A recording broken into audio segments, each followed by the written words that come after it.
Ilmuwan Rusia temukan bukti nama Nabi Muhammad di kapal Nabi Nuh. Pada bulan Juli tahun 1951, sebuah tim yang terdiri dari para ilmuwan Rusia melakukan penelitian terhadap lembah Kaat. Saat itu mereka tertarik untuk menemukan sebuah tambang baru di daerah tersebut. Dalam penelitiannya, mereka menemukan beberapa potongan kayu berserakan di daerah tersebut. Mereka kemudian mulai menggali tempat tersebut dengan tujuan untuk menemukan sesuatu yang berharga. Tetapi alangkah terkejutnya mereka ketika menemukan kumpulan potongan-potongan kayu yang tertimbun di tempat tersebut. Salah seorang ilmuwan yang ikut serta memperkirakan setelah meneliti beberapa lapisannya bahwa kayu-kayu tersebut bukanlah kayu yang biasa dan diperkirakan juga menyimpan rahasia yang sangat besar di dalamnya. Mereka pun menelusuri tempat tersebut dengan penuh keingintahuan. Mereka menemukan cukup banyak potongan-potongan kayu di daerah penggalian tersebut. Dan di samping itu, mereka juga menemukan hal-hal lain yang sangat menarik. Mereka juga menemukan sepotong kayu panjang yang berbentuk persegi. Mereka sangatlah terkejut setelah mendapatinya bahwa potongan kayu yang berukuran 14 x 10 inci tersebut ternyata kondisinya jauh lebih baik dibandingkan dengan potongan-potongan kayu yang lainnya. Sahabat beriman, ternyata setelah waktu penelitian yang memakan waktu yang cukup lama, hingga akhir tahun 1952, mereka pun mengambil kesimpulan bahwa potongan kayu tersebut merupakan potongan dari bahteranya Nabi Nuh alaihissalam yang terdampar di puncak gunung Kalf atau Judi. Dan potongan atau plat kayu tersebut terdapat beberapa ukiran dari huruf kuno yang merupakan bagian dari bahtera tersebut. Setelah terbukti bahwa potongan kayu tersebut merupakan potongan kayu dari bahtera Nabi Nuh alaihissalam, maka timbullah pertanyaan tentang kalimat apakah yang tertera di potongan kayu tersebut. Sebuah dewan yang terdiri dari kalangan pakar pun dibentuk oleh pemerintah Rusia di bawah departemen riset mereka untuk mencari tahu makna dari tulisan yang terdapat di kayu tersebut.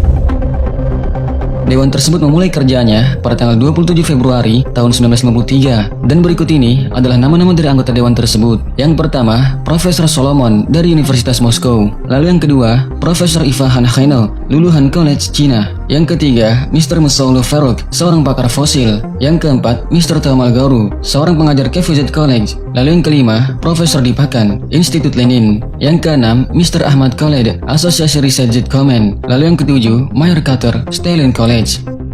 Kemudian ketujuh orang pakar ini setelah menghabiskan waktu selama 8 bulan, akhirnya dapat mengambil kesimpulan bahwa bahan kayu tersebut sama dengan bahan kayu yang digunakan untuk membangun bahtera Nabi Nuh alaihissalam. Dan juga Nabi Nuh alaihissalam telah meletakkan plat kayu tersebut di kapalnya demi keselamatan dari bahtera tersebut dan untuk mendapatkan ridha dan pertolongan Tuhan. Terlihat dan terletak di tengah-tengah dari plat tersebut sebuah gambar yang berbentuk telapak tangan, di mana juga terukir beberapa kata dari bahasa Samani. Mr. Max, yang merupakan seorang pakar bahasa kuno dari Manchester, Inggris, telah menerjemahkan kalimat yang tertera di plat tersebut yang artinya, "Ya Allah penolongku, jagalah tanganku dengan kebaikan dan bimbingan dari zatmu yang suci," yaitu Muhammad, Ali, Fatimah, Sobar, dan Sobir, karena mereka adalah yang teragung dan termulia. Dunia ini diciptakan untuk mereka, maka tolonglah aku demi nama mereka. Sahabat beriman, di dalam tulisan itu terlihat bahwa Nabi Nuh alaihissalam bertawasul kepada Nabi Muhammad sallallahu alaihi wasallam, Sayyidina Ali, kepada Sobar dan Sobir, dan juga kepada Sayyidah Fatimah. Sobar dan Sobir ialah nama lain dari Sayyidina Hasan dan Husain, kedua cucu Rasulullah, putra dari Sayyidina Ali dan Sayyidah Fatimah. Semuanya sangat terkejut setelah mengetahui arti tulisan tersebut. Terutama yang membuat mereka sangat bingung adalah mengapa plat kayu tersebut tetap dalam keadaan utuh dan tidak rusak sedikit pun setelah lewat beberapa abad lamanya.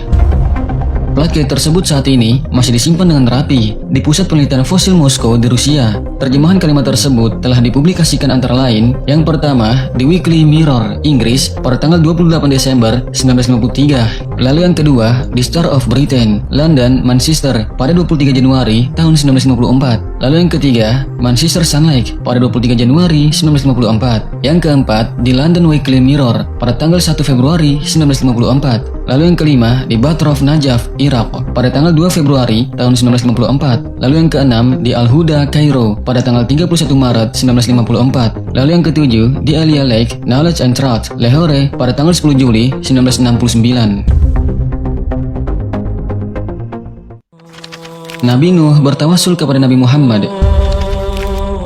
Tawasul secara bahasa berasal dari kata wasilah yang berarti perantara. Menurut Said Muhammad bin Alawi Al-Maliki, wasilah adalah setiap sesuatu yang dijadikan Allah Subhanahu wa Ta'ala sebagai sebab untuk lebih bisa dekat dengannya, sekaligus perantara untuk terkabulnya hajat atau doa. Allah Subhanahu wa Ta'ala berfirman, "Wahai orang-orang yang beriman, bertakwalah kepada Allah dan carilah wasilah atau jalan untuk mendekatkan diri kepadanya dan berjihadlah di jalannya agar kamu beruntung." Al-Quran Surat Al-Ma'idah ayat 35.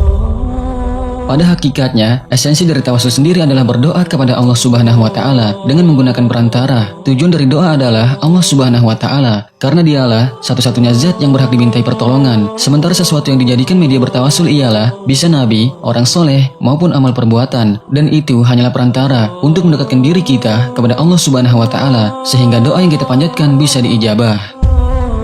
Sahabat beriman, berdasarkan penemuan ilmu Rusia tersebut, maka dapat dikatakan bahwa Nabi Nuh alaihissalam bertawasul kepada Nabi Muhammad SAW dan juga kepada ahlu baitnya. Dan hal ini tidaklah mustahil dilakukan oleh Nabi Nuh alaihissalam dengan pengetahuannya yang hidup jauh di zaman sebelum Nabi Muhammad SAW diutus. Sebab kakek moyang manusia saja, yakni Nabi Adam alaihissalam pun dikabarkan pernah bertawasul menyebut nama Nabi Muhammad SAW dalam doanya.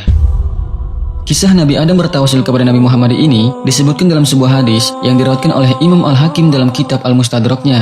Dalam hadis itu diceritakan bahwa tatkala Nabi Adam alaihissalam menyesali perbuatannya yang telah terbujuk rayuan iblis, maka Nabi Adam segera bertaubat kepada Allah Subhanahu wa taala. Beliau meminta ampun dengan menyebut nama Nabi Muhammad SAW sebagai wasilah, padahal Nabi Muhammad waktu itu belum lahir ke dunia. Nabi Adam alaihissalam berkata, "Wahai Tuhanku, dengan derajat yang ada pada Muhammad, aku meminta kepadamu agar engkau memaafkanku." Kemudian Allah Subhanahu wa taala berfirman kepada Nabi Adam, "Wahai Adam, dari mana engkau mengetahui Muhammad sementara aku belum menciptakannya?" Nabi Adam berkata, "Wahai Tuhanku, ketika engkau menciptakan aku dan engkau meniupkan ruhmu kepadaku, aku mengangkat kepalaku dan aku melihat pada tiang-tiang penyangga arsy terdapat tulisan, La ilaha illallah Muhammadur Rasulullah. Dari sana aku paham bahwa engkau tidak mungkin menyandarkan namamu dengan sesuatu yang lain, kecuali sesuatu itu merupakan makhluk yang paling dicintai di sisimu."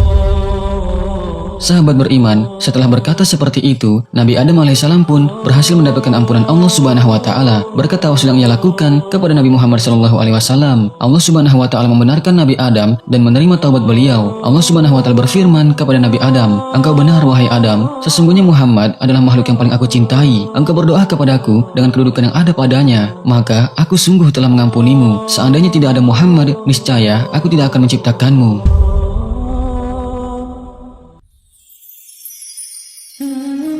Sahabat beriman, penemuan plat Kaibah Nabi Nuh alaihissalam yang bertuliskan doa yang di dalamnya terdapat nama Nabi Muhammad dan keluarganya itu membuktikan akan kebenaran kerasulan Nabi Muhammad SAW. Nabi Nuh yang hidup jauh sebelum Nabi Muhammad diutus bertawasul kepada Nabi Muhammad dan juga keluarganya. Bahkan Nabi Adam juga bertawasul kepada Nabi Muhammad SAW dalam doanya. Maka kita sebagai umatnya yang seharusnya lebih pantas lagi untuk bertawasul kepadanya dengan memperbanyak salawat kepada Nabi Muhammad SAW juga kepada keluarga dan sahabatnya. Semoga penemuan dan bukti ini